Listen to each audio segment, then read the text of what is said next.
about the VOD and the silver screen. Kevin and Tom and Joe know all there is to know, from masterpieces to deep fried tacos. And if the movie sucks, you might hear them say, there's no telling where the guys will take you. Get ready for a spoiler. Won't say it twice, cause we already warned you. Better watch out, it's gonna ruin the plot. Real spoilers. Real spoilers.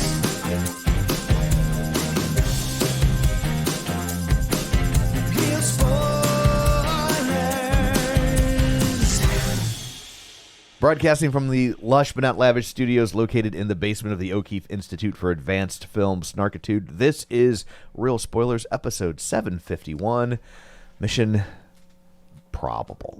Mission I definitely think at going this to happen. point, we've established that these missions are, at the very least, probable. Yes. Yeah, they're not totally impossible. No. Yes. A normal human being, probably not. Yes. But for Ethan Hunt. But they keep knocking them out. Or John Locke. Well, at this point, if you're doing it long enough, and we've seen all the threats that people are, like, you got to come up. What's going to stop these people? We'll get into it, but it is the catalyst, the thing that is the center of this movie, is kind of interesting given. Well, it's very timely. And that's not. They didn't do it on purpose, right? Because this movie was supposed to come out 2 years ago. I was at least filming 2 years ago, yeah, for so sure. It's like, so they had it wasn't well, as. We'll get into that, but I've heard that Chris McQuarrie kind of makes it up as he goes. Oh, is that right? Surprisingly enough for a $200 million movie. Yeah. Okay. Okay. So let's go around the table and everyone can introduce themselves. This is Joe. This is Kevin. And this is Tom. And joining us today via the magic of ZoomTube is Pete from Middle Class Film Class. Hey, Pete. Hey, how's it going, fellas?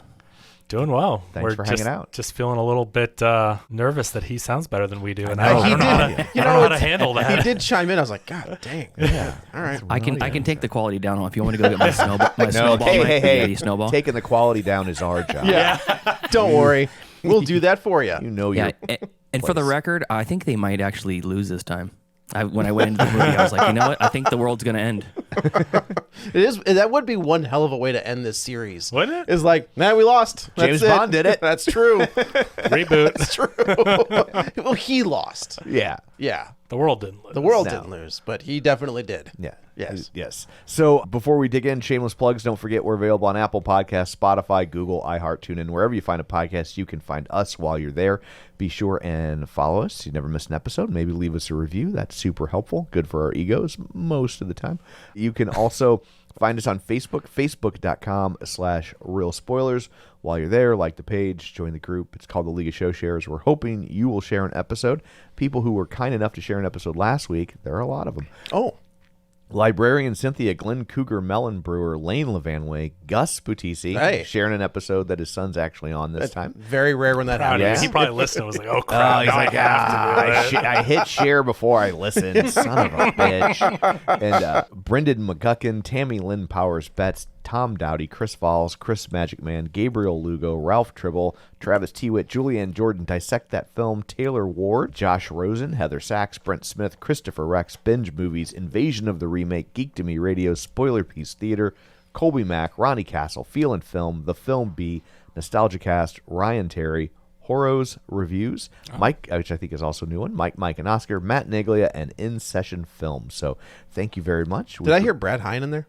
No, you just got Brad Hine on the brain. Well, I was going to be nice to Brad because Don't do that. But he didn't share the show, so nah. Yeah, like don't. Screw Brad. Yeah, Don't ever thanks. be nice to Brad Hine. I will. It's the high end All right, effect. fine. Yeah. I will say, Brad was at some small convention in town. Yeah. He shot me a message and said, "This guy has a Monster Squad poster, theater used, untheater used, and still rolled for $25." I go, "Are you still there?" Yeah. And he was like, "Yes." I'm like, "I will Venmo you $25 Wow. right now." And it showed up at my door Look at that. yesterday. So thank you, Brad. Personal delivery? Well, yeah, we don't live that far Oh, okay. away, you know. Dang. You know what I would have done if I was him? I would have bought that. Oh.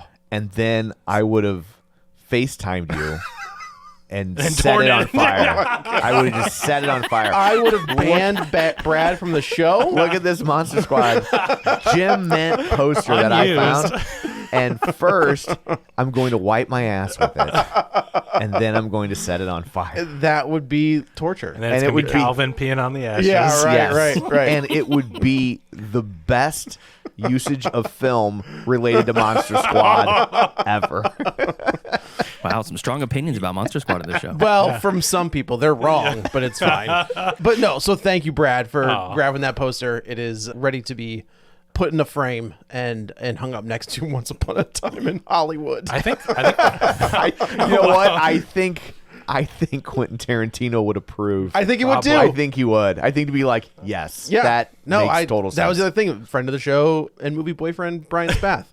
When they were when the Tivoli was going out of business, Yeah. when they were closing, they had in the back, like behind the theater, they had They had to get rid of all the posters they had that Jesus all the- wouldn't like. Yes, right. They just had bins of posters, Wow. and they were in alphabetical order.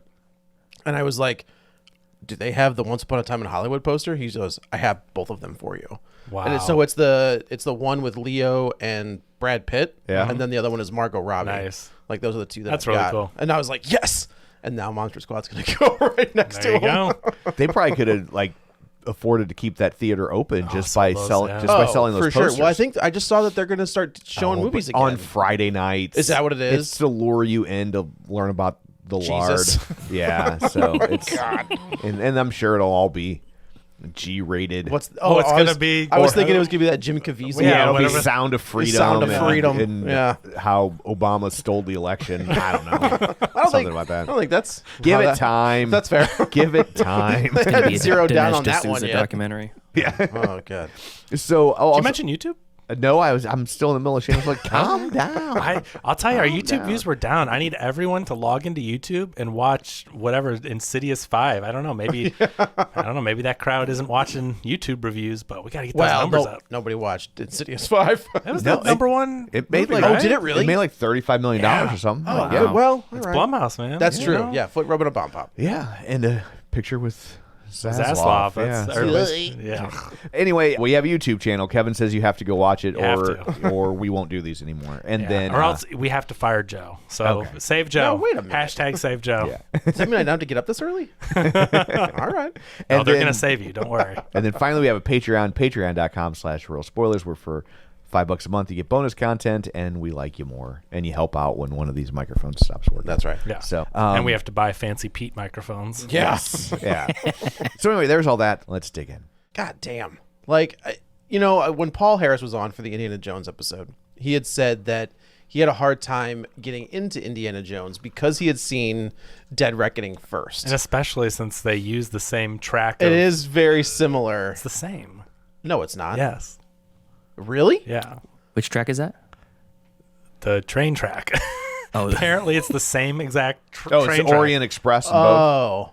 Yeah. I Well, get there's it. probably a finite number of places you can film a giant train At this scene like point. that, Right, right? and, Yeah. So, and they're already like it makes me think like were they like yeah we can pencil you in, we got Mission Impossible filming, like seriously, like if they're set up for movie filming, Yeah. is there a stretch? Like I would love to dig into the logistics, but it's just odd. And it's also odd how many other movies have done the same thing recently Yeah. as this movie. The And the train sequence, you mean? not just the train, Rome, Fast X filmed in the I exact thought same place. I thought this. It's crazy that you Going say down the that. stairs in a little car. Like, there's so many similarities like that where you're like, I know this movie was filming several years ago, but how did they get the same train track and the same Rome, literally the same place? Like, so it makes me Yeah. think there's like some kind of incentive to where they're like, hey, come film here. And, Yeah, it's called A Vacation. but how do they, of all the places you could Yeah. film a thing? I know there's a finite number of like major set pieces, but still, they're like, this is Mission Impossible. They fly everywhere. They go to Abu Dhabi. well, it They makes me go- wonder because of the gap. Did the other films be like, oh, I heard that was a good film there. Let's go back. Or, You I wonder. heard McQuarrie and Cruz are filming in. Yeah, we'll beat You them. know, I Our wonder- review will come out first because they're. I was kind of thinking, did Yeah. Mission Impossible start doing that a few years ago? And then they're like, hey, this is available. And then how much would that suck? Like when Fast X comes out and there's those action Oh, sequences, man. I'm just wondering how much they're like, because they know they're coming out later. Like, Tom that- Cruise is sitting he in has his to be pissed. Like, Xenu building or whatever. Just like On the It's a, on the it's a upside, regeneration pod he has, and on the upside, Fast X is so forgettable. That's also true. Like nobody's gonna remember I'll it. tell you that. Not to jump ahead to the ending and stuff, though. This movie felt like the end of a movie.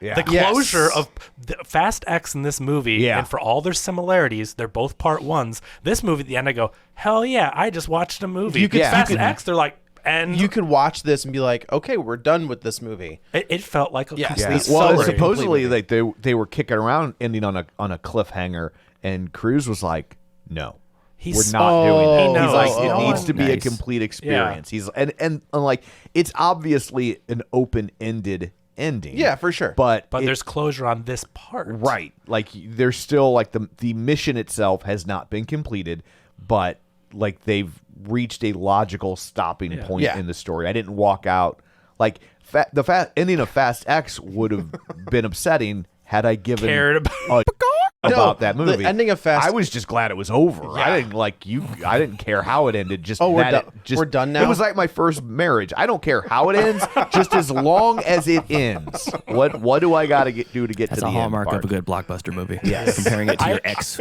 wedding. Yes. I always think of Lord of the Rings as like the perfect way Mm-hmm. to close because I mean obviously that's one big story, but each film, even though it's a third of one book, feels like you've just completed one experience, one Yeah. journey. I think Infinity War is the same. The end of Infinity that's War, you're good just too. like, Yeah. that's the end of that movie. yeah, no, we I mean still those- haven't achieved our overarching Yeah. goal. Right. But we have come to a stopping point. you got your tickets worth. The Yeah. worst thing about leaving a movie feeling like, like there's just kind of that bummer feeling. And I know these movies aren't the first to do it. Obviously, like Star Wars left you on a cliffhanger. I mean, they've been Well, doing Star it. Wars didn't, but Empire did. Well, no, right. I meant in the series. Yes, Look, of we're course. nerds. Okay, sorry, I know. You gotta. Yes. Everyone listening was saying the same thing. Sorry, I assure you. Heather. I know.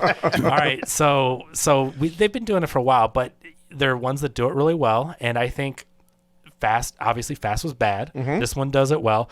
Spider-Verse, Spider-Verse is hard because it was a great movie and I loved it, but man, I'll tell you, if I could capture the recordings of the audience that 90% didn't know it was going to end like that, I feel like there's really? a disappointment. I don't know if it's because you just love it and want more so much, but man, the whole theater went, what? It Man, was by the end It's one of by the better cliffhangers when it comes to a two-part Yeah. movie. I totally agree with you. So I think here's the difference. Fast X, first off, bad. Yeah. But second, it ended like mid-sentence, right? It Like, ended- it that's ended with not the a car, like, cliffhanger. coming down that's the just, thing. That's just the guy writing it stopped typing. You know- right? Where Spider-Verse, it ends on a cliffhanger, but that cliffhanger is a reveal. Yeah. Right. Yeah. There's no Brand new character. reveal to we Yeah, went over right, the a whole new character. We That's went exactly over the right. edge of a dam, and Yeah. are we going to make it? Are we not going to make it? Like that was great when they did it when I was a kid at the cereals. Right. You know, but to get you to come back. right because then part 2 was next week. Right. Yeah. Right. Right. But like that's not what this is doing. Where Spider-Verse like has this great reveal. It introduces the whole. It completely shifts what you've been seeing, and it ends, and you walk out like thinking about it. Where with Fast X, if you were into that movie on any level, you just walk out with blue balls. Well, and the Even other the thing, girls. the other thing, to be fair, like with Spider-Verse, I said it before, I'll say it again. I mean, they did the bait and switch with the title. This movie has part 1 in the title. Yeah. Spider-Verse did, and they changed it, and I think they did that on purpose. And I do, as much as I love the movie, I think it's a little misleading because it was there part 1, and they changed it to Across the Spider-Verse and Beyond the Spider-Verse. So people didn't know. We're nerds. We're living this world. Like I think most of the audience. I mean, because their reaction, they go, "What?" Like This they, didn't need a part 1. No. In the no, title. this is the thing. Why Yeah. was this not just? I guess because they haven't. I guess in the movies at the end they get the threat. They get the thing. Yeah. It's a part 1 because they didn't get the thing. But you're right. I mean, this finished. I'm like, they could have called it a different title. Like We'll as just far call as it Dead Reckoning, and then moved on yeah, to like Infinity War and Endgame. Yeah, Mission They're one- Impossible submarine movie. They're part 1 and 2, Endgame and Infinity War, but they don't have a Oh, part yeah, 1. sure, Mission right? Impossible 7, Ocean Gate. Ocean. Oh, Actually, Lord. it's number 8, so it could be Ocean Gate G8. I No, do this is love 7. But the next The one, next one Oh, will they be got to eight. go to the jeez. submarine. Oh, jeez. I did see that James Cameron had tweeted. I think that was James Cameron. Yeah. And he was just like, I'm not doing an Ocean Gate movie. Like it's not He's happening. like, I don't have time for this. You know I don't have time for this. But I'm going to respond to these your stupid ass rumors. Right, You just know that anytime James Cameron has to stop exploring the ocean, creating new technology, you know how pissed that guy is, right? He's like, I think he should make an Ocean Gate movie, and it should be like 10 minutes long. Just like a little short. They just go a down, little short before boom, Avatar. credits. No, like it's 8 minutes of warnings of them Right. going into an I mean, unsafe vessel, honestly, and then like- it implodes. I don't know how you would get a movie out of Ocean Gate. You don't. Like- I mean, James Cameron could at this point. I think he's kind of made his bones where but he it's like, wouldn't want to. No. That's the thing. No. That's the thing. James Cameron's way too busy. I mean, think about James how, Cameron is too classy to make money about people dying at sea. yes. Yeah. That is he would not- never do That is that. not what he's going to do. No, and make it an action movie. well, Yeah. it has to Except be for worth his- Titanic. Yeah. Right. Well, yeah, that was the joke. A lot of It people had- died to see it, that movie. But it has to be worth his time, right? 6 people? Yeah. I mean, he doesn't. a boat full. No, Done. It's like, well, a big boat. Yeah, It has right. to be But a- 6 a ship. billionaires. Yeah. 6 billionaires is like 40,000 real people. That's true. That's a The fair rate- point. The That's That is conversion rate, true. I forgot. That is Okay. true. Yeah. But okay, so this guy, Tom Cruise, I got to say for a Heard of second, him. no matter what your personal I- feelings nope, are I- about him, I don't disagree. no one, and I mean no one, is preparing for films like this guy. So this is what I will say. My only complaint is I wish he had started with this mentality younger. Which is I what don't- Jackie Chan did. Yeah. That is the closest comparison to somebody Going being, up on buildings and sliding. just being I prepared agree. for a role is Yeah. Jackie Chan. If you've never seen Police Story or Rumble in the Bronx or all of that stuff pre like Rush Hour. Yeah. Now don't get me wrong, the Rush Hour is fantastic. non-American films. The non-American The films. Hong yes, Kong the stuff films and- all of that stuff. He is doing what Yeah. Tom Cruise is doing now. I mean, he almost fell off a building. He catches himself before he falls to his death with no wires. Like if you see the behind the scenes In stuff. which one? Whichever one All he of slides. them. The Oh, movie. oh, you mean Every, in- everyone of that them. one where he's sliding down the building You know sideways. Jackie Chan? Yeah. Yes. And Yes. he catches himself. Yes. And he has no wires. Well, He's and just Tom doing- Cruise does the same. Remember when was it the last one? where he's jumping building to And building. he breaks Like his two ankle, breaks his movies ankle, ago. and then Yeah. gets up and starts running Yeah, again. he broke Yeah. his. Like, yeah. it's- Yeah. But so He's just like, we're not ruining this shot. There's a scene in this movie that I have not heard anybody talk about. Okay. So we're jumping ahead because Yeah. this is what we do. Deal with it. Like, if you don't like it, go listen to something else. So where they're getting ready to go do the train thing, Yeah. right? And he's like, well, here's how we're going to do the train thing. Right, and they start as he's explaining it. Yeah. They're showing you the thing, and then they pull back, and they're like, "That's not what we're going to do at all." Yeah. Right. But there's a moment in there where he's like, "Oh, I'm going to get off the train this way." And he's like, "I've got the parachute backpack," and you see him on the train, pull the thing, and it's this giant elaborate Yes. stunt that I thought they were like flash forwarding in time. And he never does it. Like Just for a- for like a 2-second cutaway, they had to have spent probably $3 million to get that 2-second cutaway. Well, let me tell you. and him do a Yeah. life A legit endangering stunt No. for a 2-second cutaway. No, let me tell you, Tom. So did you see my tweet from earlier? I don't follow you on Twitter. Well, that's true. Good. I don't want those followers. How many times do you think? 'Cause so we know Tom Cruise does his stunts, and that's what I'm leading up to. Is it's incredible the dedication he has. How many times do you think he did skydiving to prepare for this action sequence? 13,000. Well, that's a lot. I don't know. 500 skydives. I saw something that said like he did the did. motorcycle thing. Oh, like 1,300 13,000. meters. Yeah, 13,000 meters. Yeah, no, 13,000 times. Jumps. Oh, that's what he Yeah. did. Oh, okay. Right. Okay. 500 jumps for skydiving. Yeah. So they had, and they filmed it, and they tracked it. They put GPS on him. They tracked the wind. They tracked the distance he went. They tracked everything to give him the perfect jump, the perfect landing, make sure the bike was far enough away from him. 500 jumps. That's crazy. That is a lot of That's jumps. insane. Yeah. It's weird that like that's enough jumping out of airplane that like you're bored by it. Yeah, Oh, Right. you It's should the watch the thing. footage. He lands and he goes, "Hey, McHugh," and then he's like, "High five." No, if you watch the behind the scenes, it is insane how confident movie actor Tom Cruise is. Yeah. Skydiving and parachuting, he has such control, and he lands. He walks and he's like, "Hey, that's a good jump." Like it is. It's second nature. Yeah. He's He turning into learned- Richard Branson, where he's an actor second. You know. Yeah. Richard Branson is a billionaire second.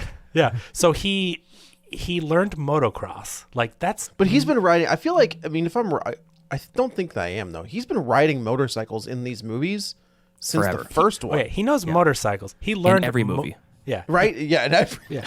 But he learned motocross. Yeah. Oh, I see what you're Motocross saying. is very different. Yes. Okay, motorcycles and turning all that, complicated high speeds, he's done it. Motocross, he's jumping 80, 100-foot mounds. They said he went 80 feet in the air. Movie actor, 61-year-old movie actor Tom That's Cruise. the bigger part of it. The 61-year-old is more impressive. That's amazing. 13,000 motocross jumps, 80 feet in the air. Movie actor. I mean, this guy is learning professions that people study their entire life to give us 2 stunts in a movie. Like, it's just the dedication. So again, no matter what your personal feelings, it is what it is. But just what's on film here. You gotta ask is- yourself, is he okay? No. I think. No, he's the answer's not. always been no to that. Yeah, but but now I'm like, I think he might be suicidal. Like, I think he's. My feelings on him are. Somewhere he has written down, if I do this stunt and I die doing it, put it in the movie. Yeah. Oh, Yeah, without absolutely. question. well, yeah. I mean, it can't be for nothing. Like, But it just. my feelings on him are the same. It's called the Vic Morrow clause. And he films the stunts as their first day of shooting. Yeah, I knew that. So he because- knocks, waste the whole movie. he knocks all Yeah. those out, I mean, and then but I think it's like, well, why would you film a whole because movie if he- something happens? Because if he then- gets injured guess and that's he true. and he kill Can't- and he's needs 6 weeks to Of rec- recuperate. yeah. which is kind of didn't that happen? Or when no, he broke his ankle. Yeah, yeah. So you can't do it in the middle. It's like you got to do it and see how it goes, the big stunts, and then the rest of it's just your normal. I mean, Yeah. I say just your normal. There's cars and running and all that, but but not the life threatening. yeah. No, I totally believe everybody has the right to practice any sort of religion that they choose. I'm totally with that. He's a wackadoo. Like, that's the bottom line. And Technical like, term. yes, thank you. Yeah, clinical. a Yes. clinical But- diagnosis. But I do. It's just like Daniel Day-Lewis. Like, I have a different feeling of That's in Daniel my Day-Lewis. notes. but That's so cool. Joe and I came to the conclusion. I just have to say, I have in my notes method acting Daniel Day-Lewis. Daniel Day-Lewis, great actor. I know how you feel about him. yeah. I love Daniel Day-Lewis. I think his methods are cool. I think his movies are incredible. But Daniel Day-Lewis goes, I'm going to learn how to sew. or to make Tom- a shoe or something. Tom yeah. Cruise goes, I'm going to learn how to skydive, pilot a plane, do motocross. From like, Swallow fire. how is this any different? I mean, this is method acting essentially. It's method stunt acting. Method stunt But acting. why? But we don't. Tom Cruise doesn't get the accolades. Does and he have an Daniel- Oscar? No. Has he been? He's been nominated though, right? Yeah, I think he was nominated for Rain Man and Born on the 4th of July. Yeah, that's yeah. Not, You know what's really going to piss off people is when they start doing best Oscar for stunts and Tom Cruise wins the first one. That's going to piss everybody. And All the they other should have been Oh, doing man. like it's kind of late to the game to start doing Yeah. a best stunt Oscar. Yeah, it's they kinda- should have been doing that for it's kind of like decades. the Rick Baker makeup award, where like that was what 82 Yeah. when he wins that, and it's like, so you had all of this time to nominate somebody for makeup, and then finally you do it and Rick Baker wins. Now he's in the same class as the Suicide Squad. Well, I mean, but it's tough though, because like you got to start somewhere, and you can't retro. I mean, No, I sometimes agree. they do little like honorary awards, right? I think there are like Mel plenty of- Brooks is getting an Oscar this year. It's Oh, an is he really? honorary at the. I think there are Governor's Ball. plenty of stuntmen and stunt people and Not for best coordinators. makeup, by the way. That was their two separate. Yes, right, He's not right, a secret makeup artist in the. but that are sitting at home being like, Sure, I yeah. shattered my collarbone Yeah, in I this, know. Well, especially when they use stunt people less and less than they ever have. Yeah. And so like that's the other reason I feel like it's a little late to the game. I would agree with that. But if it encourages studios to use them more, because I do think it makes for better movies. It's to Paul Harris's point. If you were to see Indiana Jones and this back to back, especially if you saw this first, Yeah, which that would- is how the critics locally did. definitely skew your feelings on Indiana Jones, because this is like unbelievable. Like this movie is on a completely different level, and I do compare it to Police Story and things like that by Jackie Chan, because you don't see this type of filmmaking anymore. Right. Like the risk taking or the set pieces. I think if James Gunn if we ever get back to the Justice League, he needs to get McQuarrie to do the Justice League. Like, let him, the ensemble of this movie, along with like different story threads and things like that, I think McQuarrie would make a killer Justice League director. because he can handle all of this different stuff. Because this movie's so big. Yeah. Like, I don't know how else to describe it as like, this is a big, massive movie. And it feels big. It feels Yeah. like big. in a good way. Yeah. The scope is big. Yeah. Yeah. So we're thrown back in. I did not rewatch any of the other ones, but I forgot that they have kind of brought Tom Cruise back into the fold. I feel like he's been out on this. Okay, every single movie he goes I guess rogue. that's true. But this movie, to its credit, I loved the meta commentary. Yeah. What's the name of this thing? Impossible Mission Force? Are you serious? This guy always goes rogue. Like, this movie was such a meta takedown of how ridiculous the entire feel like it series had I like more the fact that comedy they in it, too. finally referenced that IMF stands for International Monetary Fund, because I'm always like, none of these politicians are getting confused. Like, that's a thing. So Right. I liked hearing that. But I also liked that I feel like this movie had humor in a way, lot of humor. that the Yeah, I other was ones laughing quite a haven't. bit. Yeah.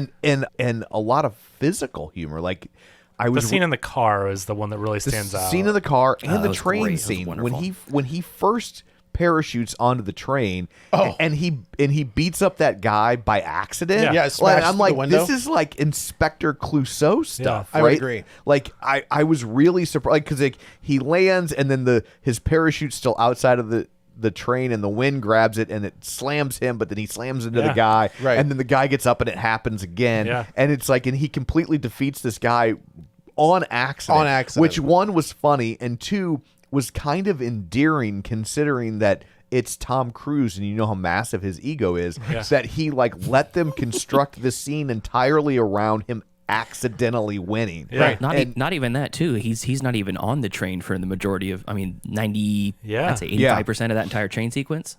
Yeah. It's her, which also elevates the stakes, because if you think Tom Cruise is the one involved, or Ethan Hunt is the one involved in this, it's gonna go fine. There Right. might be some snafu along the way, but he's gonna pull it out. But you have this unknown, this pickpocket, this random Haley woman. Atwell's Yeah. character. Yeah, It and is she- interesting to put a fish out of water. So she Do basically. you think she's a fish out of water? Yeah, she's a I don't con think. man. I don't think she is. She's I a think she she's is. a slightly less she's a very less capable fish. I think she's the girl from the beginning. What beginning? In the But when Tom we get, Cruise would know, right? you would think so, unless she has been undercover this entire time. Oh, that Like, that's the way these movies work, though, right? Like, I think Hayley Atwell, who plays Grace, Yeah. has been like the secret agent the whole time. Maybe. I don't like the way. I don't think spoilers. I don't think Rebecca Ferguson's dead either. I don't think she is either. Oh, I yeah. think that, and I said this in the movie, I was like, they did not kill her. No. The second time. They faked her death to trick Gabriel. the entity. Yes. The entity that's smart. I didn't knows think about that. the entity knows that she needs to die for the dominoes to be in place. Correct. So they faked her death so it would look, the entity would think that right domino sequence was occurring. That's exactly what I. Yes. Because they say earlier that the entity knows everything about these people. So, and we should say the entity is basically It's AI. is Skynet.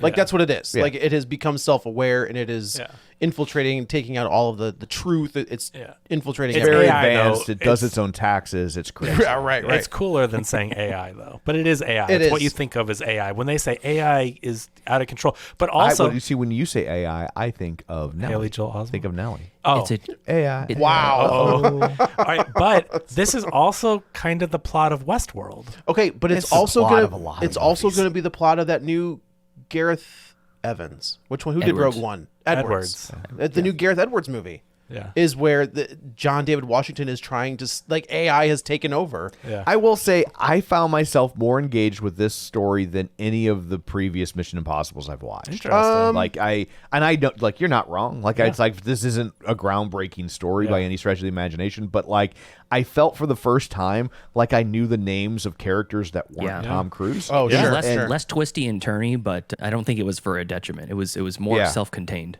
Yeah.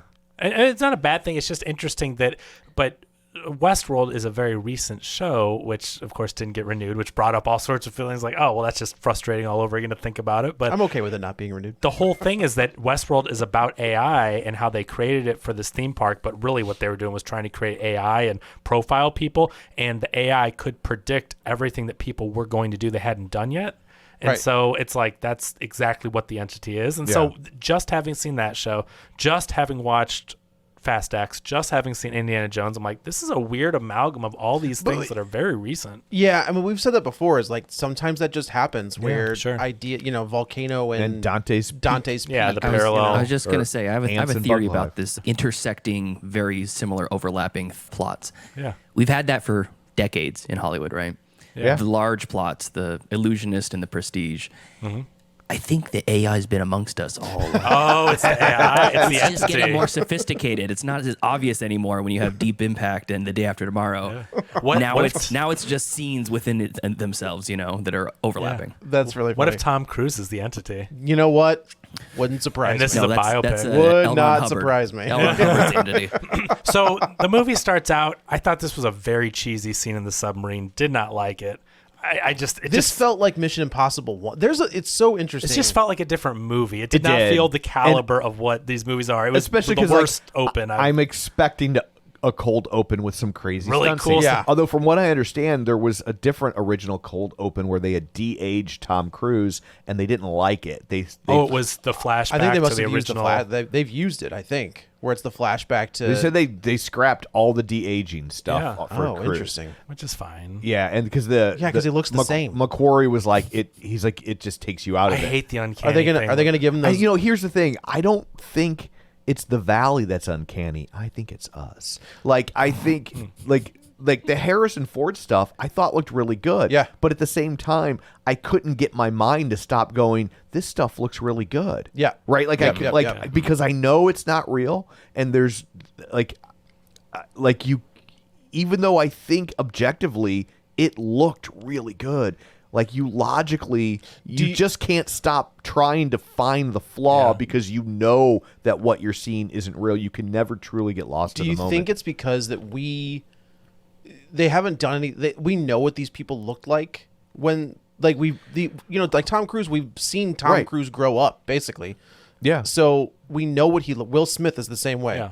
We've seen them at that age. Yeah. So do you think like that plays into our head too, where it's like, I think it's just, I mean, I think that certainly doesn't help, but I think ultimately it's just we know what they're doing and we can't not know what they're doing. Yeah. And if they were doing it to someone we didn't know, there's not a need to do it. I was going to say, it's pointless at that point. Right. Yeah. Like you just cast a different younger actor. You know? So but this is, opening. but is general audience caring about that? Is the GA out there looking at it and going, "Oh, this is it's good, but I'm still being fooled." I think most people want to switch their brain off and just go, "Ooh, young Harrison Yeah. Ford." No, I think it's such a different thing. Like it's like we've and maybe if they keep doing it, like our kids or their kids can get there in the same way that we know these are really stunts and like you know what I mean. Like we don't have to turn off our.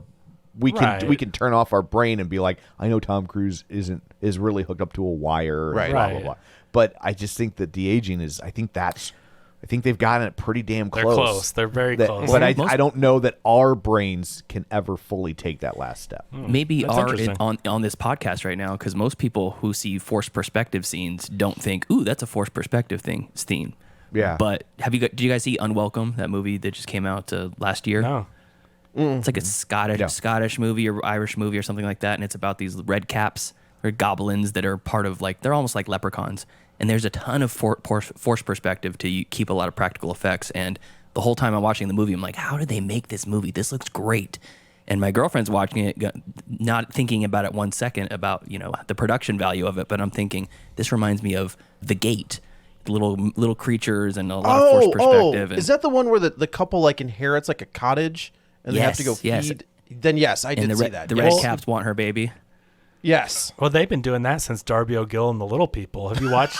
I mean, have you? But that sounds very similar. I mean, that's a movie from 1959, and the way they did that was all forced perspective. Right. And it's incredible for Huge chunks of For Lord of the Rings. 6 I don't years. think Yeah. about it in that for whatever reason. I lose it in that. that but- carriage Yeah. that Gandalf is 20 feet in Yeah. front of Right. the. It's so incredible. They the way do they it in all that. Elf at the beginning of Elf when Will Ferrell's whatever. It's Oh, a little yeah, they bit do. more noticeable there, but yes, Yeah. it's.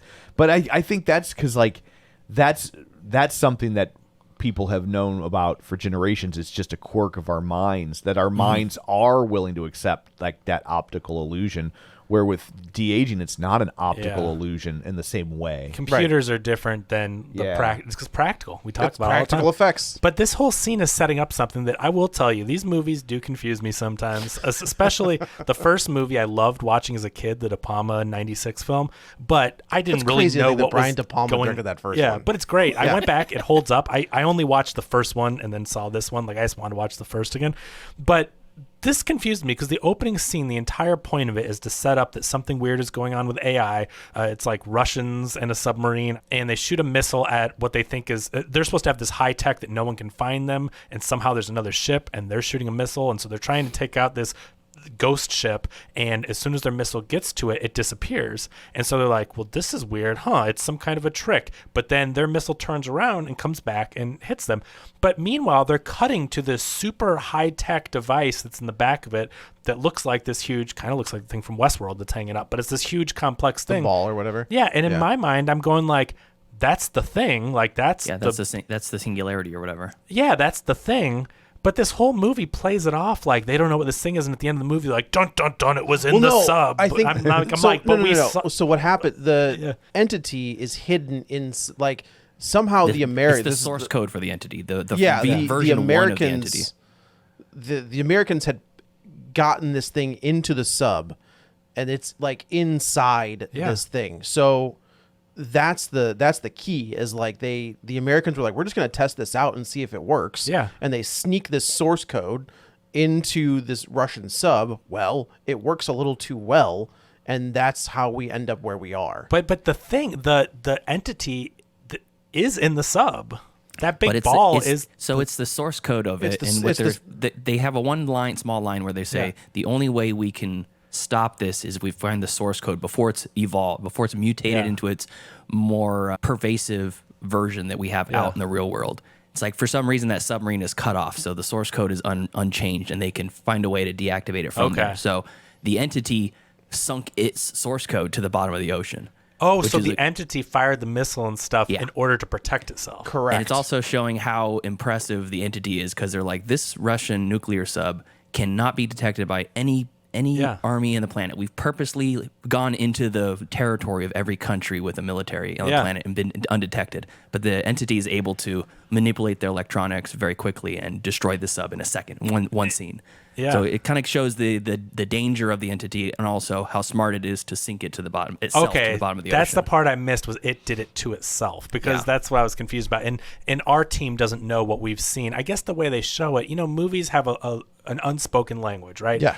When a movie does I'm going to put in quote, dun, dun, dun, like there's this language of cinema. And so at the end of the movie, when they reveal it, to me, it felt like they were revealing to the audience. Right, but they were at really least revealing to the characters. to them. And so our team didn't know it, but we're supposed to know. I'm like, that's the thing from the beginning. Right. I never thought for a second that wasn't the secret thing that sunk. So I was a little confused with what they were I trying was to... wondering, how is that the secret thing? Right? I was like, The sub, you mean? I was like, that's probably the secret thing, but I was like, but I don't get how this connects and why they have the key, and like I don't, and how the key got to where they can find it. Like so like that was a moment.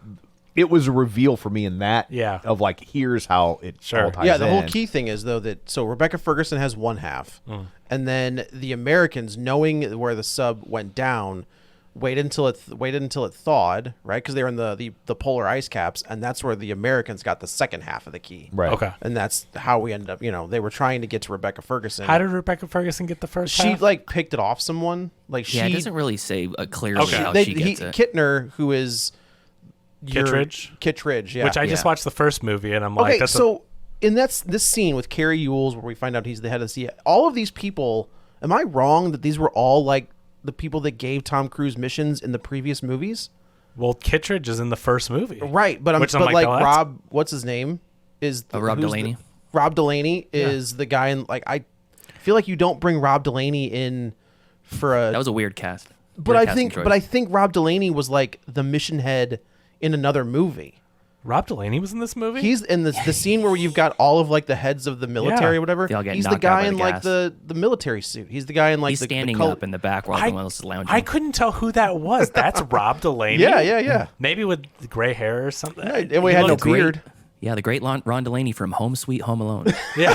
That's funny. I missed From it. That Deadpool. He looked familiar. I did that thing where I'm like, who is But he that? had no Okay. beard. Yeah, which they maybe, usually got like a mustache the beard or something. is why. Okay, gotcha. Okay, so anyway, so we see that's the thing, right? So the entity, we've just explained it. That's great. So that's what they set up in the beginning, and now we know Ethan Hunt's on the run as he always is. He always is. And- But he's not on the run because he goes to like I did think there's some great head fakes where you think this guy walking into this military facility is a bad guy, right? Like the way they shoot him, the way they're like, the whole thing, and then we find out that it's Tom. It's He Ethan looks Hunt like a bad guy. He does look like a bad Yeah, guy, like bad guy eyebrows.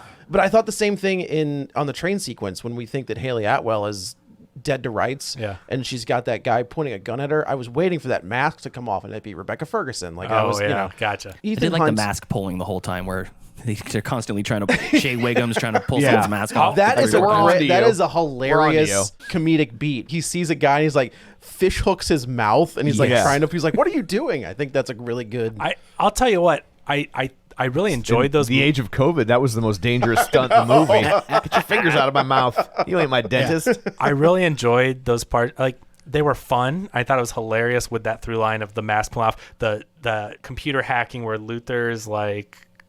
Lex Luthor's not in this movie. Not Lex Luthor's not in this movie. Who am I thinking? He's of? bald. It is. It Ving is. Rhames. Ving Rhames. Yeah. That's Luthor. So I like His name's Luthor. You got it. Yeah, okay, so he's like changing their face and all. It's funny stuff, but I felt like if you removed them from the movie, the plot doesn't change. I just felt like we kept there's so many characters, and we kept detouring to this comedic relief of this buddy cop movie, and I'm just like, that really didn't push the plot along. You know who I miss? They were there at the end to go, boom, boom, go to the end of the train, but like take them out and tell me Oh, what. those two guys. I mean, they kind of like. I think you're adding the buddy to this team. Yeah. Exactly. You have I to thi- set it I up think- for the stakes. I don't think yeah. Henry Czerny's going to join, but Yeah. I do think the other guy.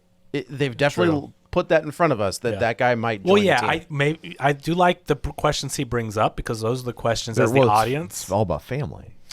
Oh, well, See, at the end. AI. It's all family. Yeah. At the end, though, with the save at the train, I'm like, I turned to Katie and go family, and she started cracking up because she turned. But anyway, I like that guy and everything he shows up and he's great. But it was this detour they kept doing. I was like, oh, come on. just go back I to the- love Shea Wiggins and for Boardwalk Empire and all yeah. that stuff. Has one of the driest senses of humors. Like he's great. I think he's in the new Perry Mason, which is if you haven't seen, cannot recommend that enough. He's It's a great insanely character good. actor, though. He's one of great those in guys, this. when they show up in a movie, it's going to be elevated. Like, Yes. he's one of those guys. So anyway, I just thought that was a little detour. But you're right. They're setting up that character who's also the audience surrogate. He's questioning. He's like, maybe Ethan's always right to go rogue. Yeah. Like, because we know he always goes rogue because he's doing the right thing. Yeah, And I will say, you know who I miss a lot? Simon Pegg.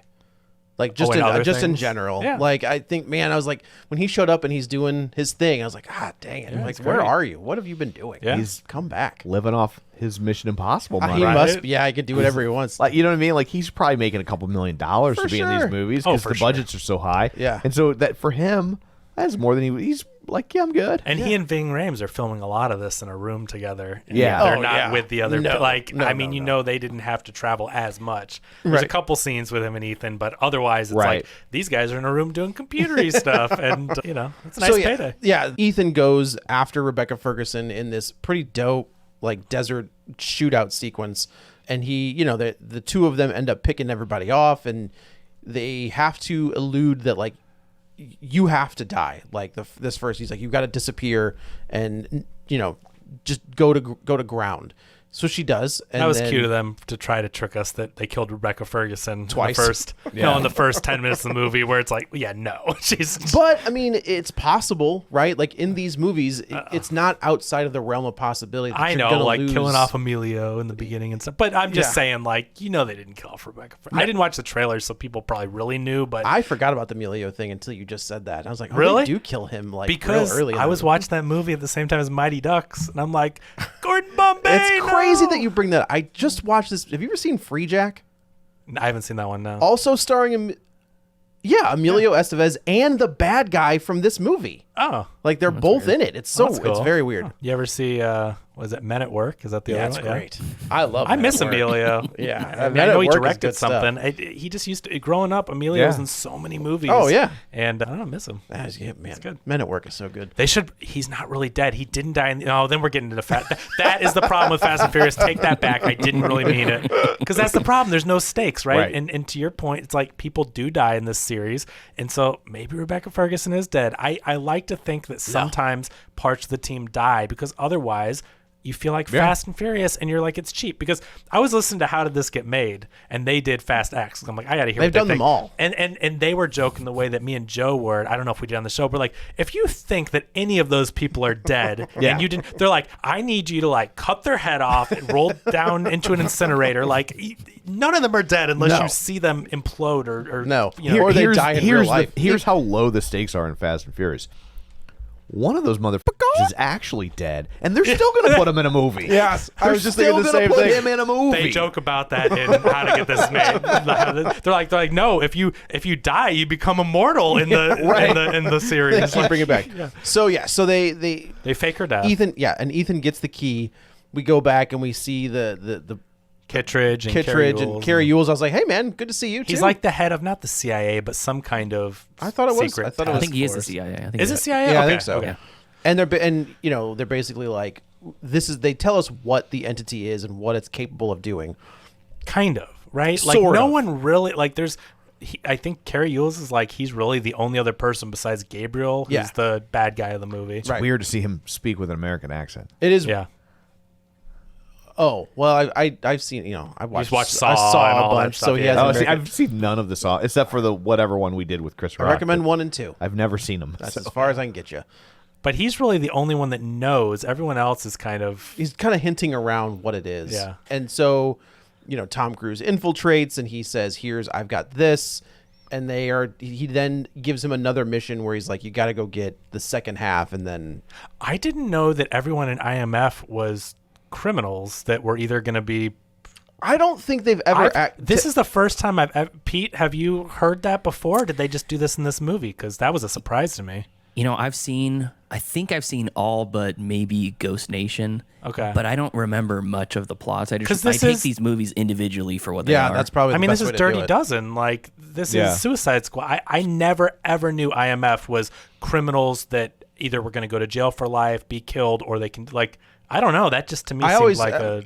I always took it as like they saw something in each person and just kind of plucked them out but. I thought they just were really good agents that got promoted to super secret agent. I didn't know they But were. no, I did not. I don't think I've ever known that they were all criminals. Okay, I think that's a new information, which I don't know. I felt kind of weird because I'm like, I'm not saying. Whatever, but Suicide Squad and Dirty Dozen, the game. Yeah, and it's to like be we're already introducing like that concept, these people are great, and it's like now they're like, oh, these are criminals that had no choice but to be indentured to the government. Like, or I'm you're like, going to jail for the rest of your life. oh, I'm like, this is kind of crap. Didn't they kind of introduce that with like 007 when Daniel Craig has this orphan with a tough background sort of past?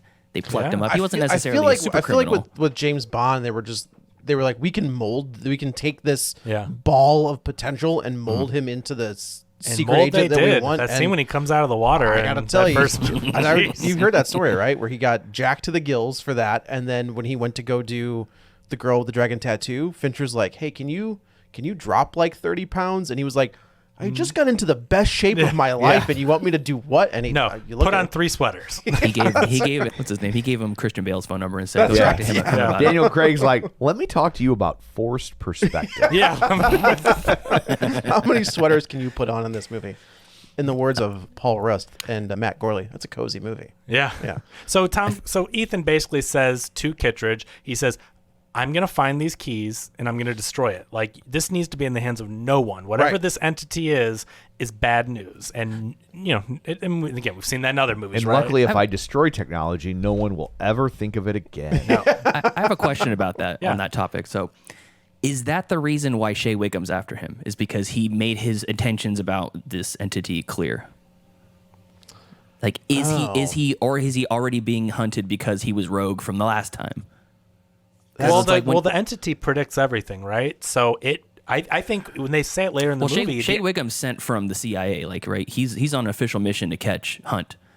well, I think there's two different I think there's two different things going on. The IMF or CIA or whatever is trying to track him down because he's gone rogue, right? Like, they have to have some control over these agents, which, history, it's pretty hard. But is he going rogue from this movie's plot or the last movie's plot? Is it carryover from the last one? No, I think every movie gets a reboot. That's what I'm saying. He's always on the run. I feel like it's always, maybe I'm misremembering, but I feel like they kind of clear it up and then they give him another mission if he chooses to accept. Yeah, it's like it's Dirty Harry, or any cop drama from the 70s and 80s. It's like, you're off the case. Give me your gun and badge. Yeah, and then hey, we need you back, Cobra. Get out there. You're the best. They always do, exactly. So my impression was that he's good again, like as good as these agents are. I think he's into the fold.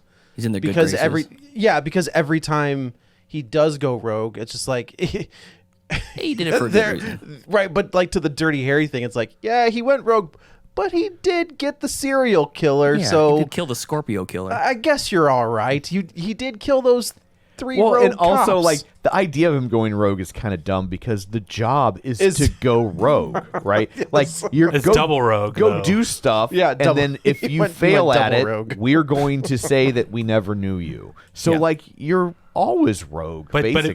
But if you're going the organization, you're going rogue from the official government. But if you go rogue from the rogue people, then you're just now you're back in line. See, right? And they need a rogue person. You come back around. So there's rogue, not a casual rogue. He gets his team. He gets Luther. He gets Benji. They are trying to track down. Well, the thing is, they want the key to kind of fall into the wrong hands because they have no idea where the entity is, and then they're like, well, we have no idea what it does, so we have to track this down to the very last step before someone uses the thing, but to get some information. Shea Wiggins is like, they go to this airport is really what it comes down to. They know that there's going to be a buyer for this key, and tech has always kind of been in these movies 1 or 2, maybe up to 4 generations ahead, right? So, but now we've got these. Tom Cruise has these aviators that are basically Google. They're AR glasses. Yeah, they've got Google Glass or whatever. That's a very outdated reference. But that's as far as I can get you. That was discontinued 6 years ago. Great. They're AR glasses. Yes. He looks so much like Grandpa with aviators on when he was trying to hit on her, and he's got this like big puffy cheeks, and he's got the huge aviators, and the I'm like, giant aviators. Why do you look? He looks like a your parents trying to dress cool. Well, it's not. I mean, it's not quite to this level, but eventually he's going to get to the Clint Eastwood line where it's just like, stop trying to make yourself the sex object, in that terrible movie where he's 50 years older and he's hitting on the. And here's the thing, he has cast 3 of probably the most beautiful women in the world right now: Rebecca Ferguson, Hayley Atwell, and the gal who is like the Klementieff? No, the other one. Oh, Vanessa Kirby. Vanessa Kirby. Klementieff is I gotta tell you, she's great in this. I thought she's excellent. She's super fun. She's a Bond villain. She is. That doesn't speak. She's a Bond henchman. That's what I mean. Like you're right. Yeah. She's a Bond henchman, yes. And that's what I kept thinking, and how good she was. Which kind of worries me that that's what these are starting to turn into. Well, okay. Here's the great chicken and the egg question for you.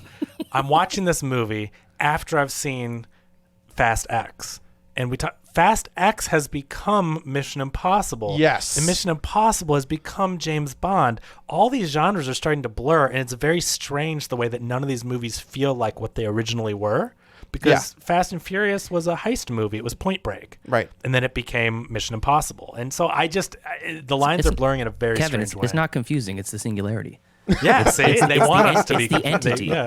Yeah, so they go to the airport. Really fun scene. It's a great scene. Haley Atwell's there. She's being a pickpocket. Yes. We find out later, because we got to she was hired by Vanessa Kirby's character to get the key. She doesn't know why, though. But Vanessa Kirby from like 2 movies ago. Yeah, the one when they're at the club or whatever. Whichever one, Henry Cavill reloads his arms. It's the last movie. Oh, okay. It's all right. the last one. Yeah. So she's back, but she's hired her, unbeknownst to her, but she's hired her to get the key.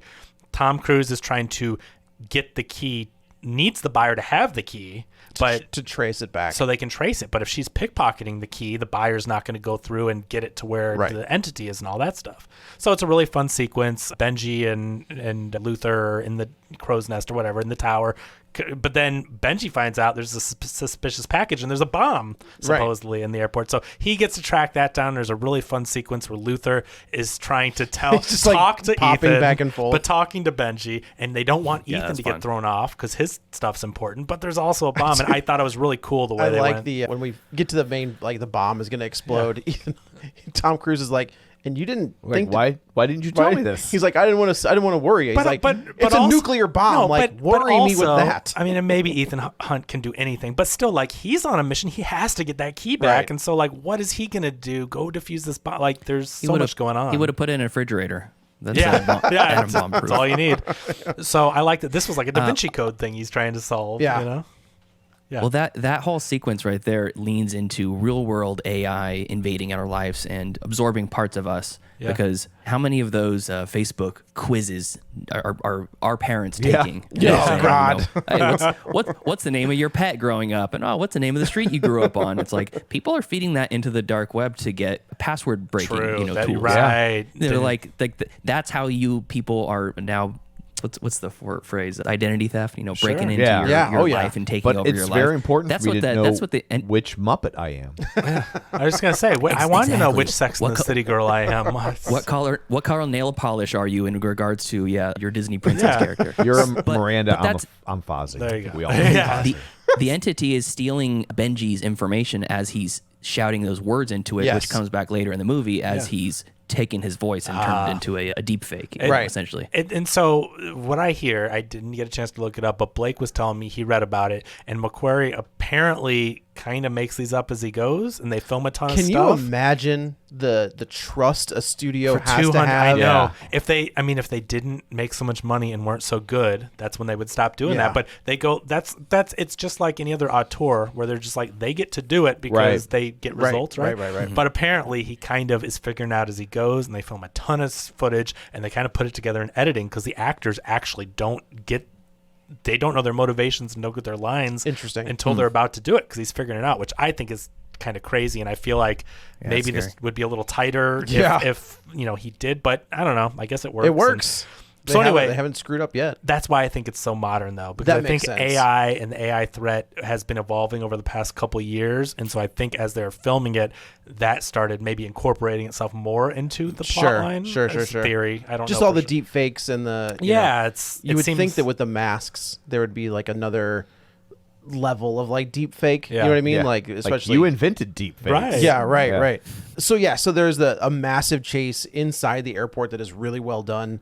Another good comedy. So they all go their separate ways, and they're pulling off they're trying to pull people's faces off, and then Tom Cruise goes up and does this run on the top, and what's his face is like, I guess we lost him, and he's in the background running. That also feels like it's out of a completely different movie. It's funny. It's not a bad thing, but it is a scene that's like, it's shot from like above, so we're looking up at Shea Wiggins and the other guy, and you can just see Tom Cruise sprinting across the top of the airport. That's also a scene I can only imagine, like when they're filming it, right? Where Tom, go now. Like it's they just have like to cue him to action, run, and then Tom Cruise is just running, and he's not running for 20 feet. I mean, it's a long that run. dude is running for a minute. Yeah. If you go to Alamo, they played this really funny video of all these different clips of things Ethan Hunt's done, and they time it to music, and it's really good. But there's this one portion of it where it's him running, and you see all the scenes with him just doing his crazy upright run, and anyway, it's a lot. It's very funny. But they go their separate ways, but Hayley Atwell goes away. To Rome. Yeah, she goes to Rome to shoot Fast and Furious X. Correct. Yes.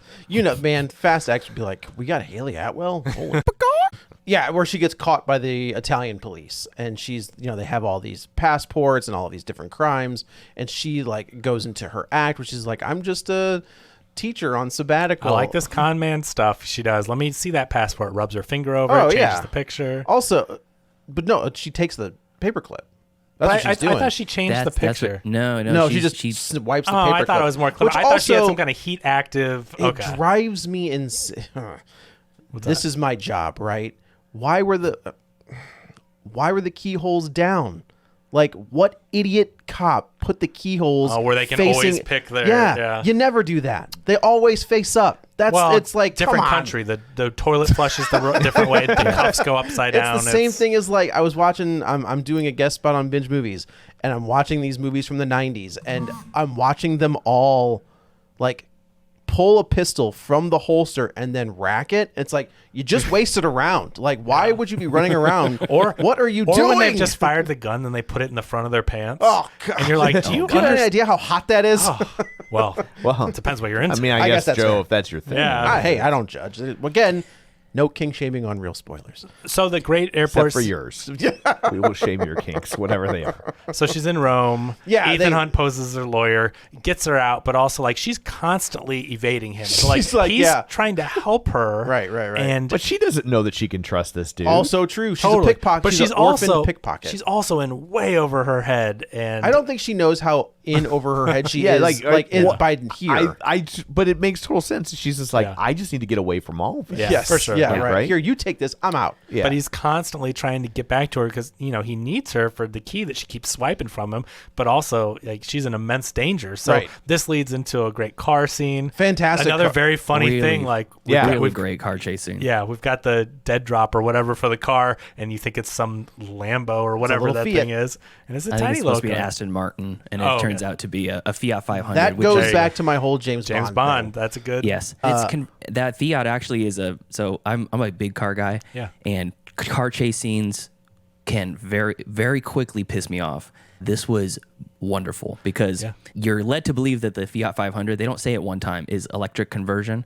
So it has a direct drive motor right on the axle. So it's basically actually able to peel out and drift and all this kind of stuff. Yeah. And if you don't know how to drive a car like that, it can be very scary. And and you get the eternal burnout that she's doing when she's driving.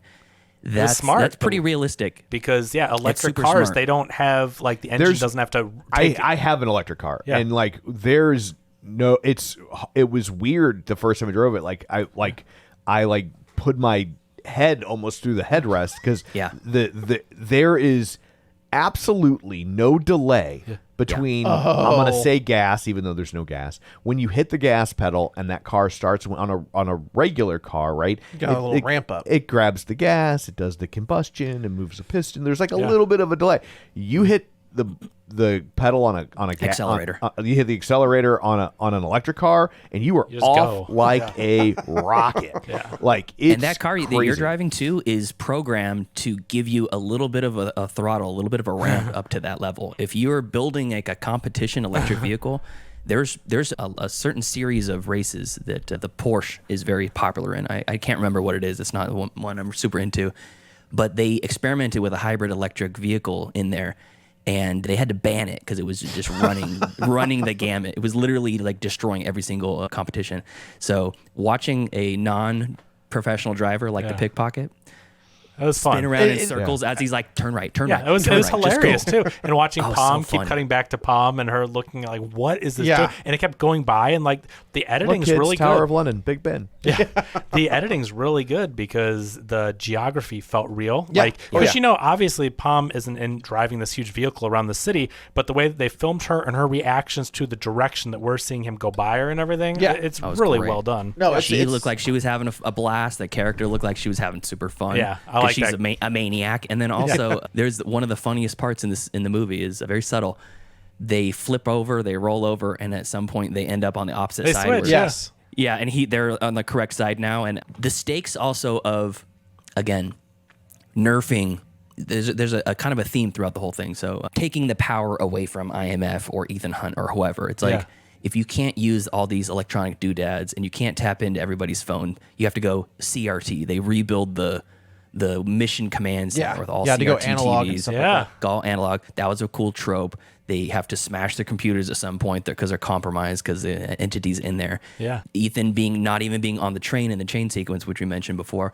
But in this one, him not being able to drive because his arms are crossed and he's handcuffed on the wrong side because he didn't think ahead. That was a really great way to nerf a very competent character who can do no wrong, who's he's going to come out on top. You're like, oh, shoot. What's he got now? Now he's driving with one arm. No, I think you're absolutely right. Is taking taking his skills kind of out of the game, and then letting Hayley Atwell, letting all those other characters kind of pick up his and slack. that's why, without your theory, I call it fish out of water, because all appearances show she's a con man, and maybe there's more to it, but they show her even if she ends up being a spy. For our intents and purposes, the experience as a viewer is fish out of water. I just think she looks the woman that we see killed in the flashbacks. I think just looks eerily similar. But the flashbacks are supposed to be like 30 years ago. I know. She'd be like She's 10. not- yeah, I guess that's true. I guess that's true. Like the Is that not a scene timeline from an actual Mission Impossible movie earlier in the No, franchise? I don't think so. Because the villain isn't in those movies. No. This is No. totally retcon. That's good to know Yeah. because the whole time I was thinking, oh, maybe I should have gone back and watched all these movies. 'cause This- I don't remember that This scene scene at all. looks very similar to the scene in the first movie where the woman gets killed by the gate when the guy they're chasing the gets gate, killed yeah. too. They film it in that same kind of but it's not the same. No. Yeah, So our characters. Hayley Atwell takes off as she handcuffs Tom Cruise to the car. The train's coming. The train's coming. It does, obviously we know he's going to get away, but it does look like he may not get away. It's close. And now we're kind of back to square one with all of these people. Tom Cruise crashed 2,000 cars on train tracks to Just get that to role. get that scene. Yeah, right. We see Tom, he kind of walks out. And we see Simon He's Pegg holding the steering wheel. and Ving. Yeah, has the seat. Another funny him holding it down by trying his to side. like keep there's- it hidden. Yeah. We see that Simon Pegg pulls up with Ving Rhames, and then of course we see Rebecca Ferguson sitting in the car as well. So now we've got our core team is back together. And then I like how they kind of just look at each other like, oh. Well, I think she says, What she's are you like, gonna do? you told me to go to ground, and I can't leave you. Right. And I do like that, like this relationship. I would call it more of a situationship, I think, where it's like they're definitely into each other. Like there are scenes, when we see them in Venice, and she kind of like cuddles up to him, and it's like that was sweet. I think so too. I think it, Yeah, they it went does. on a gondola ride. Yeah, Like, right. wow, this is nice. It does give Ethan Hunt. I think of it as Superman, right? Like Superman needs the human relationships to make him human, Right. and to feel And a human, reason and to to, kinda and to keep Tom going. Cruise should try that. maybe he has. He tried, and has failed miserably twice. So they figure out that this buyer is going to be at this gala.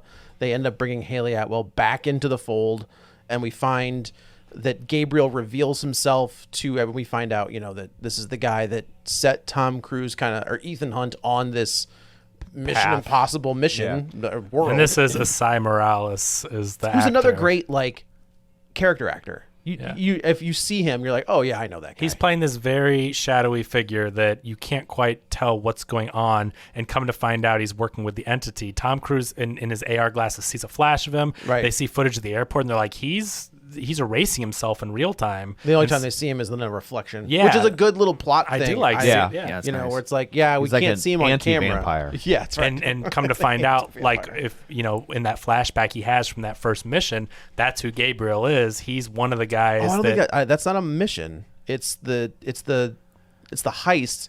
that Well, yeah, Ethan whatever gets got hunt- him, whatever Gets got caught, him in yeah. trouble that got him into IMF, Right. that he was there. Yes. Yeah. He's the catalyst for Ethan Hunt's current. He's his life. Joker. He kinda. He's kind of the. He's his. He Blo- started. He's his Blofeld. Yeah, right. That's It's- exactly who this guy is. Yeah.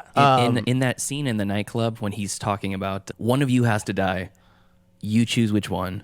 I like the stakes there. I like it was. Yeah. You know that Ethan's gonna get out of it very quickly, but I like the stakes of it, and I also really liked. I was being played like a fiddle, but I let it happen when he's like, "This key will be presented to me and laid down at my feet on this train tomorrow." Blah blah blah blah blah. He sets out the whole thing, and when it happens, when it flash forward to it actually happening.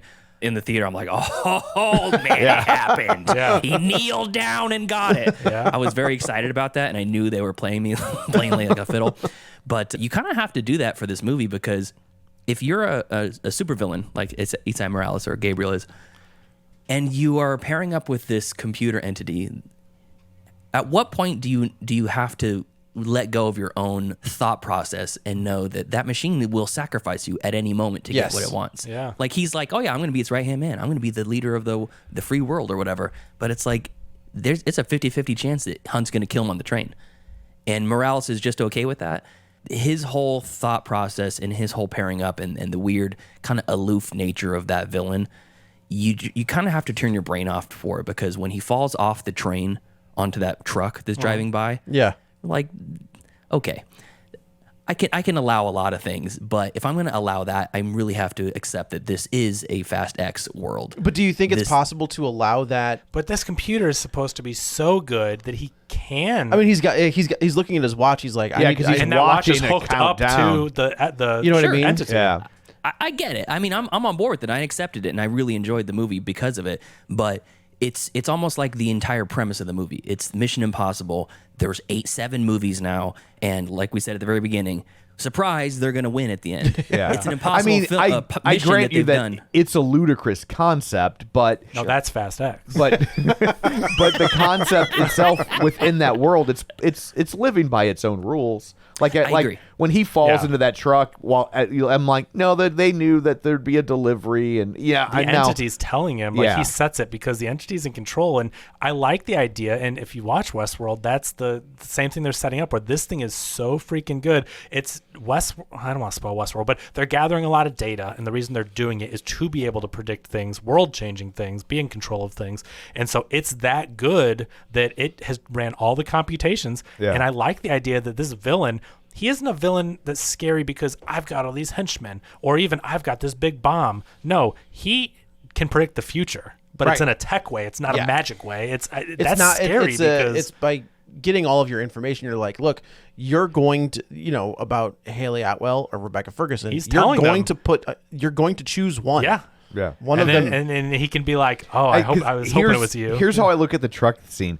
How many times have you seen an actor do that in a movie and there wasn't an explanation? Yeah. Right? Like it's like your actor falls off of a bridge and it just happens to be Right. the that right thing. full Then of you're like, pillows. "Oh, come on!" The yeah, physics. and so that, at least here even though the answer is admittedly ridiculous, like at least they had an answer. Yeah. Where typically it's just like, surprise, we didn't kill the star of the movie. I there was a got it. Yeah. pickup truck carrying mattresses that just Ta-da! happened to be driving by. But So- it is in world too, though, because Pete, you got to admit though, they flipped over and over and over in a tiny Fiat and That's landed true. and didn't have a scrape on them. Okay, so here's this is the only thing that I'll say. shot where they flip that and they stay and Yeah. the camera stays in the car. Great shot, yeah. Holy smokes! Yeah. Yep. Like Yep. like that was. Some I next think level stuff. of that as, yes, they should probably have something, but I think of that as that's like the secret agent car, right? I know. So Yeah. there is probably a little bit more It's got like reinforced roll Yes, bars, all and of that But stuff. you have to have some kind of suspension yeah. because but when they you are can't- flipping over They're each still, other,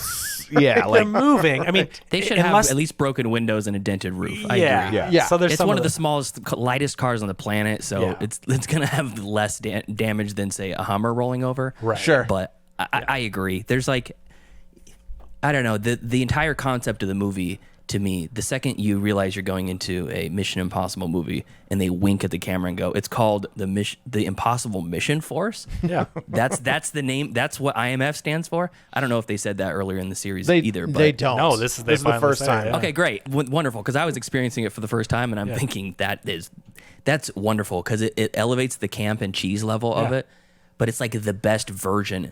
It's almost going back to the original TV series, Yeah. rather Yes, than very much so. and, then, budget, and that's big budget kind of Hollywood. the problem that they have, right? Is that it's based on a show that's 60s. 60 something years Yeah. old at this point. Yeah. And so like what we thought was cool, we're a lot more savvy as viewers now. And the same way that when we talk about Yeah. Indiana Jones and the Last Crusade and we're like, oh my God, that fan service that was so fun. Now we watch and we're just like, oh my God, you are not spoon feeding, you are force feeding Right, it to us. right. So let's get to the train Yes, scene. so we get to the gala. We see all the bad guys. Everything's laid out. We get find the- out Vanessa Kirby is going to sell the key to Gabriel and the right, entity. and I do like that in that scene. Ethan Hunt's like, "Hey, how about no?" And she's like, Yeah. "I gotta look out for number one." Yeah, because she's like, it's predicted. Like, if I don't do this, I'm gonna die. This is the scene where on this little bridge that the entity kind of starts deep faking Simon Pegg's voice, leading Ethan Hunt away, like further and further away. right so it into gives Henchman Gabriel, and Palm, who plays Paris. Oh, which good fight. That tight alley sequence. you know, I hate that a up little too much close shaky stuff. cam for my. See, I feel the same. Yeah, but in given their To film in that tight of a environment spot is pretty, and was- Ethan Hunt ends up and you followed it. It wasn't just like a blur in front of the camera. Like No, they actually could. he was follow doing it. and good. then he has Palm. Haley Atwell fights Paris. him. Well, Paris, I guess, is Palm's name. Haley Atwell fights him, kind of loses, doesn't die, but loses. And then Rebecca Ferguson comes out with the sword that someone had earlier. Oh, that was cool. She's Tom great. had it earlier. Paris Yeah, had it but we earlier. should say that during this fight sequence between Paris and Ethan has her dead to rights and lets her live, which will come back later. So, we got Haley Atwell versus Gabriel, and Knife fight. kind of loses, but Gabriel turns around and there's Rebecca Ferguson. They have their fight and it's great. They're both, tagging each other, and what looks like Rebecca Ferguson gets stabbed in the chest, and Ethan Hunt arrives too late and everybody's gone at that point. I think she's dead, but we'll see. I wouldn't be beyond this series. I don't think so. I do, but it wouldn't be beyond I belief. think the only reason I'm saying as to what Tom said is they say earlier when they say entity choose one, the entity one is of them has to die, and Right. so they're trying to disrupt Correct. the entity's predictions by making the entity think it got because But if, Gabriel's the one that stabbed her. Like, how could Gabriel? I'm not saying that she didn't get hurt. Oh, okay. Yeah, I I'm don't think saying that she's she dead. didn't actually die. I just think it kind of undermines, unless it's just to trick the audience. But Ethan Hunt seems pretty depressed over but it. again, But he didn't kill Gabriel but- on the train top. Yes. and he's at a point where the entity can still presumably see him. Okay. So like if he's not grieving over her Right. visibly publicly, Yeah. then the entity will know she didn't die. I- So I think she got hurt. And part of Yeah. me almost wonders if they sent her there to take a dive. That's Like, what I if think that that's was the exactly whole what I goal. think. That's exactly what I you think go happens. there and let yourself get injured so we can let you look Yeah. dead to the entity. right. to serve a higher plot point. The Yeah. greater And I the greater good, if you will. Yeah, I could see it. It's if it's a And really if that good. wasn't the plan and Christopher McQuarrie is listening, Yeah, if you're still writing. I would like Are we still writing? script well, credit. hopefully he's not writing. He's not supposed to be writing. Well, true. Touche. Good point. Oh yeah. Oh, did I just violate the strike? Yep. Oh crap! So So yeah, I thought you were an ally, dude. I try. Mine's always working. it's are you, also just on that point real quick. You're gonna tell me all of those writers aren't writing right now?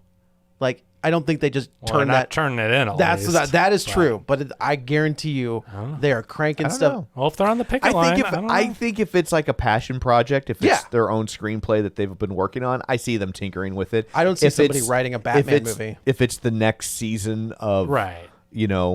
Curb.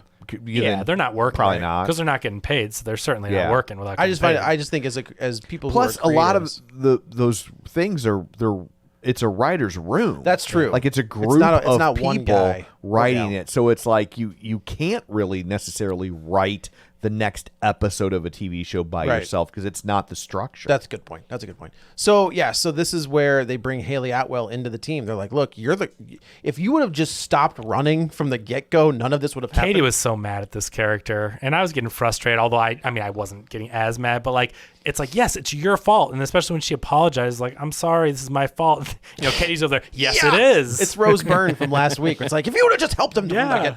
So they bring her in. They're like, look, you're going to have to be this person. You're going to have to put this mask on. You're going to act like her. I did like You're the little... an IMFer. You're an IMFer. I did like... I don't think I've ever noticed the little... voice changer. The voice thing I on think her they do throat. it sometimes. I It's thought on there was cool. sometimes, Yeah. Okay. Because that's the explanation. Because it's not supposed to be like magic. It's like, how do they get their voices to sound Right, different? right. So- So... They don't address the eyes though. I don't think. Okay, Well, I'm glad that you they brought didn't that change up. her eye color. Yeah, but like, it are you never telling came up that even the guy didn't. like her own Who spends bodyguard was her like, entire hey, day with him. yeah, Yeah. I did I think that never was pay attention. I never noticed what color. Vanessa Kirby has bright blue has, like, eyes. piercing If you say blue so, eyes. I did not If notice. they are. I but never noticed they- eyes. Okay, but they are like if you pay attention to that Yes. stuff, they are distracting. And I turned to Katie, I'm like, but she has brown eyes, and I thought that was going to be a plot point. Maybe it was, and McQuarrie's like, never mind. Like, but it's so obvious. It's such an obvious. Her Vanessa Kirby, thing. like when you see her for the first time, I was like, yeah, It's also a good visual cue for the audience to know which That one is you're true. dealing It with. might that's be for true. the audience, That is but true. you're expecting the guy to. notice it. Yeah. but no. So- Kittredge is there doing. well, we should say that like Ethan's supposed to be on this train with her as her bodyguard, but I take it as the entity broke their machine. Yeah. Oh, for sure. And like they couldn't get the second mask printed. Yeah, in time. it caught wind and stopped. Why it. does that machine have internet access? Is my question. Well, they got to download the why does my pictures. smart fridge have internet access? Yeah, That's what yeah. I'm No, you're right. But So I yeah, have this an is. oven broke that my connects freezer. to the Wi-Fi. Do you really? It does. I've never What done does it it. do? Like I could as I was driving home, like, oh, let's Preheat preheat it? the oven. Yeah. Okay, I Yeah. guess that's all right. Yeah. guess Never that's done it, but it well, just good luck when AI takes over. Yeah, like, Your house is gonna be very warm. yeah. I'll be safe. It's coming for you guys. I'm already on Team AI. Oh, okay. So great. this is the giant great train thing. It's fantastic. This is great. Like my only complaint about this movie is that like I feel like the other movies had more action scenes that were like, holy crap, what are they doing? This really kind of had one, which Yeah. is this train scene at the end. But when you see what goes into him planning to do the jump and everything, it's very. I get it. Yeah, I get it. But I will say at least they saved it to the end. They go out with a bang. Yeah. Like Yes. this scene and this scene, quote unquote, has two major crazy stunts taking place. The motorcycle part and then the actual Yeah, like yeah, I the got you. trains hanging off Man. the side of the bridge. It's really cool, but it's straight out of Uncharted 2. I thought was the just gonna same say, thing. it's like a Way video better. game. No, No, you the haven't game. seen it. The In the- game's in the- Oh, incredible. the game. yeah, I think the it's a game. movie. I've never The seen game, it. yeah, the game. I'm going to tweet about this later. Don't you steal it. No, Mission Impossible made a better Uncharted movie than Uncharted did. It did. That movie sucks. And Oh, I this don't think movie, the movie. It's not. It movie doesn't sucks. suck. But the Gotcha. game is This incredible. is the game. Yeah. Like this feels like But- the scene from the Yeah. game. When they blow up that bridge and the trains hanging up like I mean I was grinning ear to ear. Yeah. I was like, this is so It's cool. incredible. Well, when Gabriel triggers the bombs, and I was like, huh, how's that gonna? Yeah. Oh, And we're it- gonna Back to the Future to it, and okay. it looked so real. It looked like fake. it didn't They crashed look that train. fake. No, they Like, didn't. Yes, they did.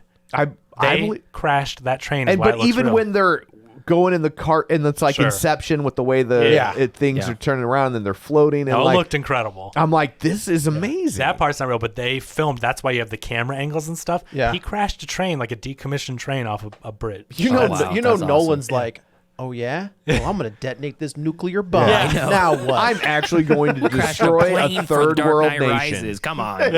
So it's a it's- runaway train. He Yes. kills the conductor, puts it full speed Never coming ahead. back. Never. No? I love that song. And from there, it's just a huge fight chase It's a sequence. massive set piece. Uncharted Like, it's- 2 at the end. yes. The bridge blows. They have to. What's his Shea Wiggum and friend have to chase everyone. And that's what I'm saying is like he has moments where you're like he's kind of a, but then he sees Kittredge, Kittredge. Kittredge. and then we find out that like what the main thing is. The U.S. government planned this whole thing, right? It didn't Yeah. plan on it going this far, but Carrie Ewells sets this whole thing into motion. And accidentally commit an act of war. Correct. Yeah. Yeah. So Gabriel kills Carrie Ewells. Kittredge is there, and We find out Vanessa Kirby's really going to sell it to Kittredge, which was a Right. surprise. We thought she was going to choose Gabriel, but she's there to do the sell deal to with the, Kittredge. to the government. And the reason why she kills, or Gabriel kills Carrie Elwes is that he's the only one that knows the location of the sub on Correct. the planet. Which is an interesting plot point for the audience, because usually if there's a really important bit of information, it's left a mystery to the audience, but we're given it in the first scene. Right, which is why I was right. so confused because it was so it's irregular. It's a weird way of to- storytelling because all the Yeah. characters don't know, but we know, which is usually it's the opposite. The Which is characters why, know, yeah, and we don't couldn't- know. I couldn't read it. I couldn't Yeah. understand what because like they gave us the mystery of the whole movie, Right. and then when they reveal it to the characters, Well, they I give go, you, "Oh, they we give you knew the that." information in the very beginning. 2 hours later, I completely forgot. Oh, really? That it was. I was like, oh yeah, that's Oh right. yeah, we were on the submarine. That's right. Yeah. That was a thing that happened. Yeah. So yeah, giant. You know, again, the key literally falls at Gabriel's feet. He picks it up. There's another little fight sequence between Ethan and Gabriel on the top of the train, which is right out of part one. Like this is the whole Part one, what? Mission Impossible 1. Like there's Oh. the whole scene. He's wearing the same outfit. He's got the gloves, Oh, the that's black interesting. T-shirt. Like it's the same Yeah. thing on top of this train. This is the part I can't buy. Like, give him some magnet boots or something. I just Do to they fight on top. Do they fight when they're going under the tunnel in the first one too? Because that was giving me anxiety. And then when they're laying on their stomachs. The only reason I think that they do is because I think Tom Cruise like pushes. He's hanging from the side of it. I know. At and one that- point, yeah. yes, but the whole point of that is he's gonna go face first into a helicopter blade. The whole time I was watching, I'm like with those little signs going by. I'm like, Yeah. if you get hit by that, your head's coming off. No, you it's know? not Yeah. because Well, we know that it's I don't not. play by Indiana Jones universe rules. That's the thing. Yeah, so they. I did like you never see characters. Okay, they're on their stomachs, and usually it's like timeout. Yeah, Yeah, exactly. right. And this one, that's what I was saying. He's like- Gabriel's like swipe, Yeah, like trying to- I'm coming trying at to- you with this trying to knife, and it cut was him up. very claustrophobic. Yeah. Yeah, that was scary. And Gabriel, he falls off the train into the truck, and he thinks he gets away. Turns out Tom Cruise pickpocketed him. Yeah. So now Tom Cruise has Tom the Cruise key. pulled off 1,500 magic performances to train for this movie. I do like that Gabriel reaches into his pocket He's now starring in a Doug Henning biopic. yeah. and he pulls out this lighter that has been a thing throughout the Yeah. movie, and then he pulls like a Kirk from Wrath of Khan. Where Yeah. he's just like Ethan. That was a little cheesy. That was a Yeah. little cheesy. Yeah. Loved it. And our heroes get away, and But now they have a new mission, which is they got to go get that sub. they've got Hayley Atwell. Hayley Atwell says, goes to Kittredge and says, Ethan Hunt tells me you're a man I can trust. And it's just like, he's not. Yeah. He's definitely not. And I think even he's like, interesting. He would say that about me because remember in this first movie, right. I was the bad he's guy. never been a man you can trust. He But he killed says- his whole team. He says, I choose to accept. And she is now part of IMF. And yeah, we're off to find the submarine, which again, the way this ends, you could be like, okay, like we're not done, but this Yeah. is the ending of a movie. But yeah, I saw a whole movie, and there, And and good it's guys not like kind of won for temporary. yeah, and it's not like we've never seen a movie that sets up the next movie. Yeah. Like Right. it's not a cliffhanger. Right. I don't feel like No, it's not. It's this is the perfect way. I turned to Katie and I said, "This is how you do a part one of something." Yeah. You saw a whole movie, great experience, great action, and you're left like, I wonder what will happen next. And that's where we are. And it was a lot of fun. It was a lot. These These are movies blasts. continue to amaze me because on paper I shouldn't like anything about them. They're just not my thing typically, but they're so well done. And they're fun. they're fun. Yeah, fun. super fun. And Did everybody's- you guys feel like you were dragging near the end? Did you feel long at all? Because I I felt long in the was beginning. buying. I think the beginning same. I is- felt more like that at the beginning where I was like, let's get to the the stuff. spy stuff. By the time they were doing the train, man, I was just like, Oh, I'm yeah. all in. Yeah. I'm all in. Yeah. That first part I think is rough to ramp up. It was very exposition heavy, and I don't think Yeah. they need to like. The exposition was one of the worst parts of this movie, Yeah. though, because they're literally all the different team members are taking turns explaining to the Yeah. audience, aka each other, really the audience, all the little plot points that they have to do, which is you kind of have to do in a complex, ins and outs, secret agent sort of storyline. Yeah. Yeah. But it felt It felt like clunky. It felt like they were looking right at the camera, Yeah. and telling the audience. That's where Well, I, and so many times that they're like, well, the entity will do this. Yeah. They Can we explain stop that like calling it 5 what it times. is? Like, Also, good Lord. I mentioned on Twitter, Tom Cruise says okay a lot. He says okay. He says, "Are you okay? Are you okay? Are you okay? This okay? It's gonna be okay. Everything's okay." There He was says a- that was because okay it was during so- COVID and he was checking in on Yeah, everyone. There was the line where he says, I'm always going to value your life over my own. And I was like, That's like, yeah, like I don't think you're wrong, but that's not comforting. but also that goes into how I feel about Tom Cruise. Yeah. Well, because also it's real like life- how little he seems to value his own life. That like Correct. that's not super comforting. But I Yeah. also, it seems very sociopathic. Yeah. Like it's a very sociopathic thing to say, where he's just like, I care so much about you. Right. It's love. Yeah. It's early in It's the very, relation. He's love bombing. He's love bombing. Yeah. Right. So- Right. But anyway, no, this was a lot of fun. I didn't think it was quite as good as the last two, but it was still a great time. Yeah, Yes. I think I liked it more than the last one. Actually, I think I'm kind of in the minority there, but I didn't like the last one as much as 5 and 4. But they're all solid action These movies. are all. They're yeah. They're just freaking impressive. That again, with all the planning and all the practical work and the cameras, this is a movie where I want a couple hours of special features to dive Oh, into. yeah, For because, sure. Like give me normally that- it's just like a computer did it. Thanks. Yeah. Yeah. Like give me this that one, it's like McQuarrie I watched the commentary whole track. like thing, the YouTube thing they had about how they did the motorcycle thing. Yes, like that's months where you ago. Oh, yeah, got the yeah, number yeah. from. Yeah. But anyway, I guess that's it for this one. Let's go around the table and everyone can say where to find This is Joe. You can follow me on the Twitter at Joey Butts, BUTTS21. Also on Letterboxd at the same. This is Kevin. Follow me on Twitter at Kevin R. Brackett. And Pete, where can they find you? Well, I think the best way to follow me would be just to subscribe to the podcast. It's called Middle Class Film Class, released twice a week, and we're in the middle of a trivia tournament, which is not for the faint of heart. And it's gonna be wrapping up in 2 weeks with the finale. Got a head-to-head, which I can't say here because the last episode hasn't aired yet. But yeah, follow us on any podcast app you want under Middle Class Film Class. And on Twitter for me is at The Real Pete with 4 E's in the middle. Peeeete. And that trivia thing is incredible. Like, he's playing down like how amazing, but he's done a great job with the production value, the sound effects, the questions are amazing. It's such a fun listen. So seriously, if you're like into trivia, movie buff type stuff, like, it's super fun to listen to. You will not be disappointed. There's a lot of people going home in tears. It's like, what questions are these? Why? They're fun. You did a great job. Awesome. Cool, and you can thanks. find me on Twitter at Roger Kubert or on Facebook at facebook.com/Tom O'Keefe. You can find the show online at facebook.com/Real Spoilers. While you're there, like the page, join the group, and check out the YouTube. So that's it for this one. Thanks for tuning in. And until next time, Solo and Kuryakin burn the disc. Get ready for a spoiler. Won't say it twice, cause we already warned you. Better watch out, it's gonna ruin the plot. Real spoilers. Real spoilers.